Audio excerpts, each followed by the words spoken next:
The first and foremost hero, as far as I'm concerned, and his name is Riley Howell. Seeing exactly what was going on, did exactly what we train people to do.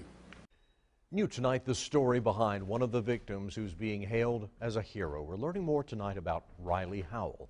He was 21 from the Waynesville area of western North Carolina. 7 News' Nikel Smith talked to one of Howell's best friends tonight. Nikel. Tom, those who knew Riley Howell say he'll be missed, and his heroic actions came as no surprise.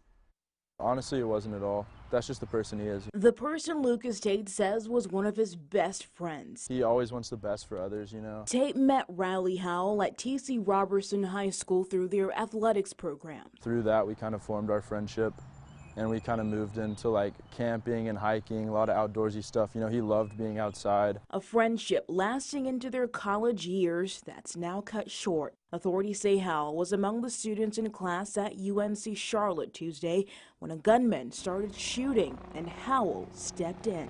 You're either going to run, you're going to hide and shield, or you're going to take the fight to the assailant. Having no place to run and hide, he did the last.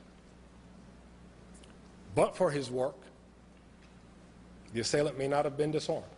6 students were hurt and 2 of them died, including Ellis Parlier and Howell. Unfortunately, he gave his life in the process, but his sacrifice saved lives. We always talked about him either going into the military or being a firefighter, and those are just 2, I think, perfect examples of what kind of person he was. In a statement, Howell's former principal says he was both athletic and studious and a kind student who always had a smile on his face.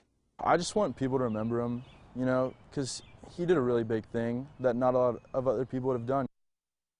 True words there. Howell graduated from T.C. Robertson High in 2016. The school district says they're going to have counselors as long as they're needed, Tom. Yeah, whenever we talk about brave people, we're going to be talking about Riley Howell, aren't we? Now, you've been talking with his family. They've been sharing some memories with you. What have you heard from them? Right. So his families have been talking about him, his girlfriend, as well, who he's been with for quite a few years, as well as his school family as well, teachers and former coaches. But we have a lot more of that on WSPA.com, Tom. All right, Miguel, thank you for that.